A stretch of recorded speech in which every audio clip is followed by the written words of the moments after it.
예수를 나의 구주 삼고라는 제목을 하나님 말씀 선포하도록 하겠습니다. 신앙은 변화입니다. 신앙의 가장 큰 특징, 우리가 신앙생활 할 때 우리가 신앙생활 잘하고 있냐, 그걸 알 수 있는 딱 한 단어, 그게 바로 변화이거든요. 우리가 변화하고 있다면 신앙생활을 잘한 거예요. 물론 변화에는 두 가지가 있죠. 좋은 쪽으로, 방향이 중요해요. 좋은 쪽으로 변화하는 것, 나쁜 쪽으로 변화하는 것, 그죠? 근데 어느 쪽으로 변화해야지 좋은 거예요? 좋은 쪽으로 변화해야지 좋은 거예요. 점점 타락해 가거나 점점 마음이 못돼 가거나 이거는 좋은 변화, 신앙적인 영적인 변화는 아니죠. 그래서 우리가 신앙 안에서 말하는 변화는 좋은 변화를 말하는 겁니다. 여러분 마음이 따뜻해지고 온유해지고, 예? 우리가 이해하는 마음이 넓어지고 불안하고 걱정과 이런 게 사라지고, 이런 변화들이에요. 하나님의 말씀에 더 깊이 들어가는 것, 하나님의 말씀이 더 따뜻하게 느껴지고 더 나에게 하나님의 하늘빛이 열린 것처럼 나에게 이렇게 느껴지는 이런 변화들. 그러니까 신앙생활은 변화입니다. 단 한마디로 변화. 그러니까 내가 지금 변화하고 있지 않으면 놀랍게도 우리 신앙생활이 잘 이렇게 굴러가고 있지 않은 거예요. 뭔가 지금 어디가 고장이 나서 나사가 하나 빠져서 바퀴가 멈춘 거예요. 변화돼야 됩니다. 아주 조금이라도. 이 변화의 역사가 우리에게 있기를 소망합니다. 여러분, 신앙은 뭐냐면 예수 만나기 전에 나와 예수 만난 이후의 나, 변화된 나를 얼마나 변했는지 보여주는 거거든요. 그러니까 매일매일 신자의 삶은 예수 지금 우리가 언젠가 예수를 만난 것도 있지만 매일매일 내가 예수를 만나잖아요. 큐티하면서 만나고. 그 만난 예수 때문에 내가 얼만큼 또 좀 더 변했나, 그거를 보여주는 게 우리의 신앙생활이에요. 매일매일 신자들에서. 그래서 지난주에 만났지만 이번 주에 만났을 때 집사님들이나 권사님들이나 우리 성도님들이 더 변해 있으셔야 돼요. 좋게. 나쁘게 변해 있으면 뭔가 문제가 있죠. 그렇죠?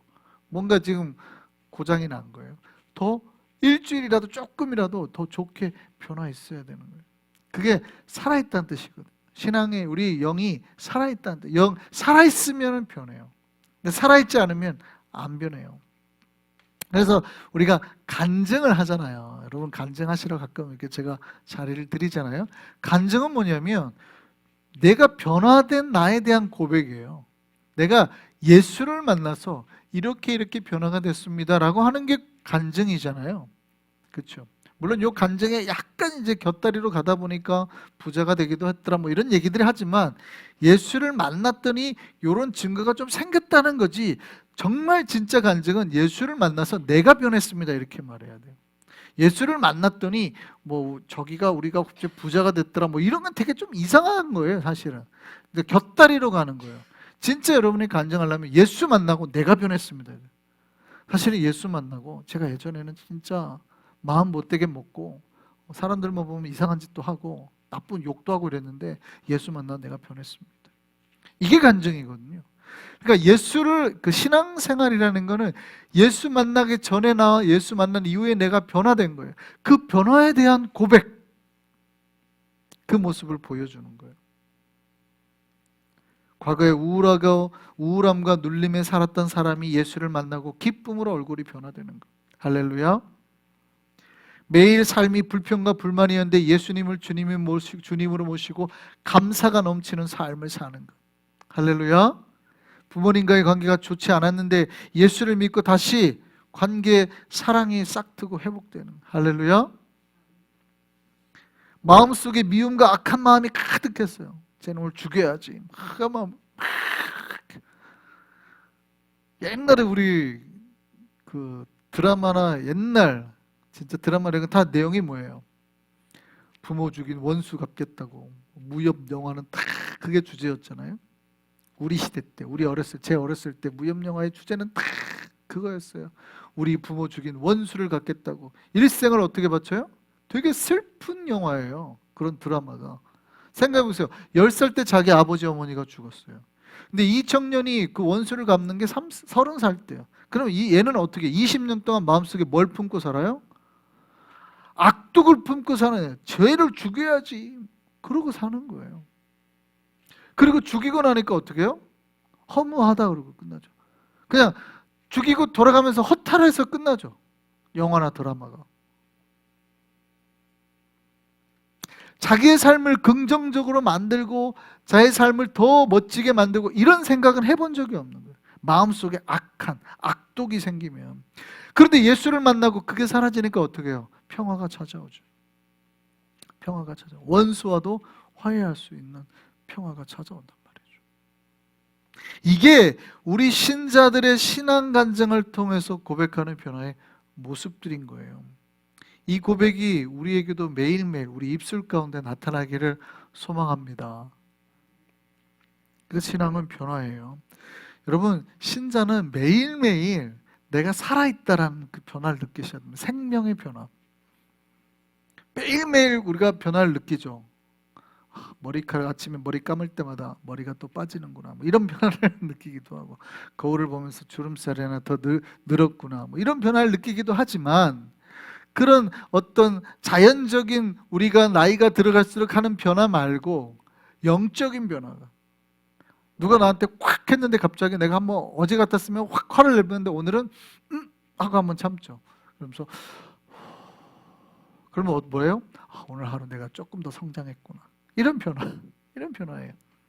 이런 변화들이 매일매일 삶에서 조금씩 더 일어나는 거예요.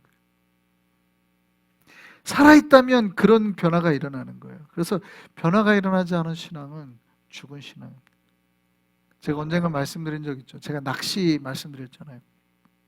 제가 한국에서 낚시 잘 모를 때, 지금도 잘 모르긴 합니다만, 요 주낙 같은 거 요만한 플라스틱으로 생긴 요렇게 뭐 얼음 낚시하는, 빙어 낚시하는 그런 걸로 낚시를 했는데, 이제 거기는 한국 뭐 옛날에 전통 낚시법이라 갖고 제가 따라갔어요. 딱 낚시 잘 모를 때. 그래가지고 강가에서, 냇가에서 한 허벅지까지, 무릎 정도까지 오는 그 물 속에 들어가서 하는 거였어요. 이만한 그 봉다리에다가 하여간 뭐 떡밥, 밀가루 뭐 이런 걸 많이 넣고 큰 걸로 탁 박아요. 딱 박으면 이제 그게 물에 떠내려가는 거죠. 그러면 이제 뭐 먹으려고 이제 물고기들이 몰려들면 주변에서 거기다 뭐 구데기 같은 거 먼저 미끼를 달아가지고 옆에 몇 명이 서가지고 이렇게 하는 거예요. 하는 그런 낚시였어요. 근데 제가 뭐 낚시를 잘 모르니까 한참 하다가 낚싯대가 진짜 확 휘어졌단 말이죠. 뭐 이만밖에 안 하니까 큰 낚싯대가 아니에요. 작은 낚싯대예요. 빙어 낚시 같은 그런 낚싯대가 확 휘어졌어요. 너무 깜짝 놀랐어요. 대어다. 아주 잡았더니 뭐였어요? 신발이었단 말이에요. 신발.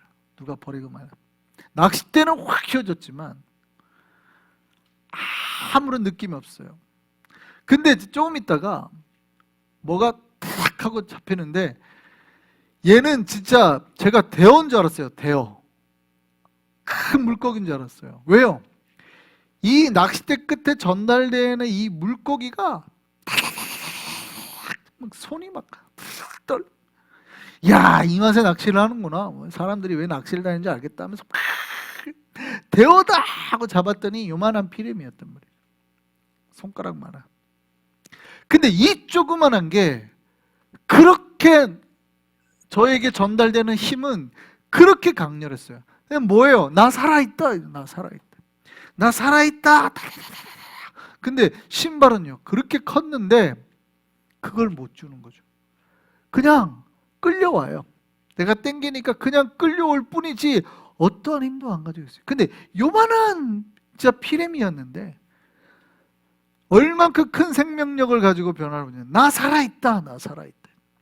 이게 신자의 모습이에요.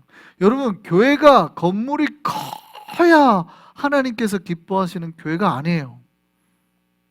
그 안에 있는 성도들이 다 죽어 있잖아요. 기도도 안 하잖아요. 모이지도 않잖아요. 그럼 뭐예요? 예, 어쩌면 마귀가 이렇게 탁 코를 꿰가지고 쭉 가도 모르고 가는 거예요. 그냥 툭 죽어 있으니까. 그런데 살아있는 신자는요, 어디를 나는 못된 게 하고 살아있다 나 막, 우리 살아있다, 우리 기도한다.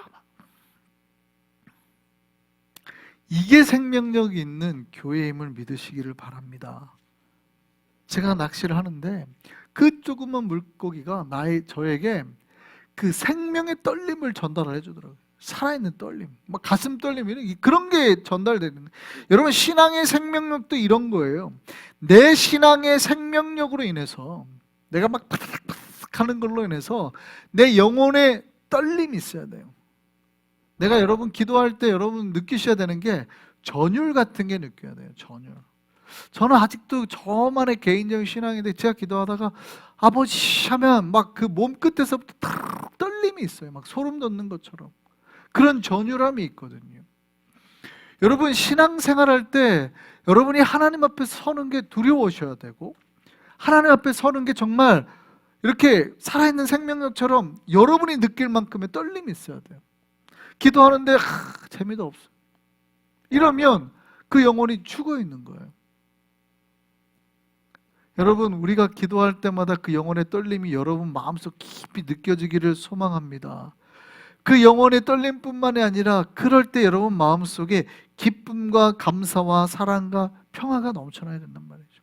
기도하는 동안에 수많은 감정이 막 왔다 갔다 해야 돼요. 여러분, 기도하는 동안은 살아있는 거잖아요. 하나님과 계속적인 교감이 왔다 갔다 하는 거예요. 그러면 하나님이 내 안에 기도하는 동안에 감사도 주셨다가 갑자기 회개도, 죄를 깨닫게 하면 회개도 나왔다가, 또 그러면서 또 하나님이 용서하시면 평안이 또 갑자기 막 왔다가, 또 하나님 앞에 찬송이 왔다가, 막 내 마음속에 기도할 때 여러 가지 감정의 변화가 막 일어나는 거예요. 근데 기도하는 동안에 가만히 뭔가가 지금 교제가 안 되는 거죠, 하나님하고. 기도할 때 그래서 어떤 분들은 울잖아요. 우리 기도만 시키면 옛날에 다 울었잖아요. 그게 꼭 나쁜 건 아니죠. 왜요? 기도할 때마다 죄가 생각이 나니까 회개가 나오고 우는 거예요. 근데 기도할 때마다 자꾸 우니까 저 사람은 죄를 짓지 말지, 이런 생각이 가끔 들어서 그렇지, 그 감정 상태가 나쁜 건 아니라고요. 근데 오늘날 우리가 만약에 기도할 때 그런 게 없다, 내가 기도할 때 하나님하고 연결돼 가지고 교제하면서 대화하면서 만약에 여러분 마음속에 지금 감사하며 평안이며 갑자기 회개며 주님 앞에 죄송한 마음이요, 이런 게 전혀 안 된다면 죄송한데 기도가 제대로 연결이 안 된 거예요. 그러니까 생명력으로 팍 하셨어야 돼요. 여러분 마음이 떨렸어야 된단 말이에요. 영혼이 떨리고 여러분이 하나님을 그렇게 만나는 게 진짜 가슴 떨림으로 여러분에게 기도할 때마다 다가오셨어야 된다, 이 말이죠. 여러분, 신자는 모두 예수 그리스도를 자신의 구주로 삼은 사람들입니다. 아멘입니까? 예수 그리스도가 여러분의 주님이십니까? 구주십니까? 예. 이 세상의 주인이신 예수께서 나를 사랑하시고 인도하시고 보호하시고 지키신단 말이죠. 나를 위해서 자신을 내어서 죽기까지 사랑하시는 분, 잃어버린 양 한 마리를 찾기 위해서, 그런 나 같은 잃어버린 양 같은 나를 인도하기 위해서 골짜기 깊은 곳까지 와서 나를 인도해 주시는 그분,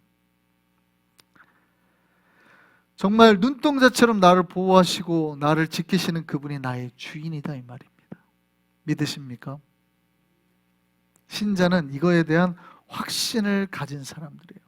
예수가 나의 구주가 되셨기에 내가 삶에 두려움이 없이 담대함으로 살아가는 겁니다.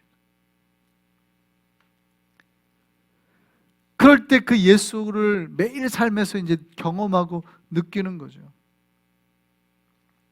특별히 내 삶 모든 순간에 예수께서 인도하시는 천국을 경험하는 것, 내 앞에 나를 인도하시는 주님의 손길을 경험하는 것, 하나님께서 열어놓으신 그 하늘의 영광을 경험하는 것, 나를 괴롭히던 마음의 고통은 사라지고 약한 나는 보이지 않고 주님만 내 눈앞에 보이는 것, 그 보이는 깊은 신앙의 세계를 매일 누리고 살아가는 것, 이게 진짜 신앙이란 말이죠. 오늘 본문에 베드로 사도가 그렇게 말합니다. 거룩하게 하고 또 소망을 묻는 자들에게는 대답할 것을 온유와 두려움으로 준비하라 라고 말씀하십니다. 신자들아 거룩하게 살라. 그리고 소망을 가져라. 근데 너희는 어떻게 그렇게 삶에 지치지 않고 삶을 소망 가운데 희망차게 살아가냐라고 묻는 사람에게는 온유하고 또 너희 마음속에 두려움을 가지고 잘 전달해라. 그런데 그렇게 신자들이 거룩할 수 있는 이유, 소망이 있는 이유에 대해서는 뭐라고 말씀해요? 너희 마음에 그리스도를 주로 삼아서. 그렇게 하는 거죠. 너희 마음에 그리스도를 주로 삼을 때에 너희가 거룩하게 될 수 있고 너희가 소망을 가질 수 있다. 베드로 사도가 하신 말씀. 여러분, 예수 그리스도께 여러분에게 주인이 되신다면, 여러분이 예수 그리스도를 여러분의 주인으로 삼으셨다면 여러분의 삶에 소망이 있을 줄 믿습니다. 변화가 있고 기쁨이 있고 감사가 있고 두려움은 사라지게 될 줄 믿습니다. 그 변화가 일어난다는 거예요. 우리가 예수 그리스도를 마음에 정말 주님으로 삼아서 이 거룩한 변화와 은혜의 세계를 살아가기를 바랍니다.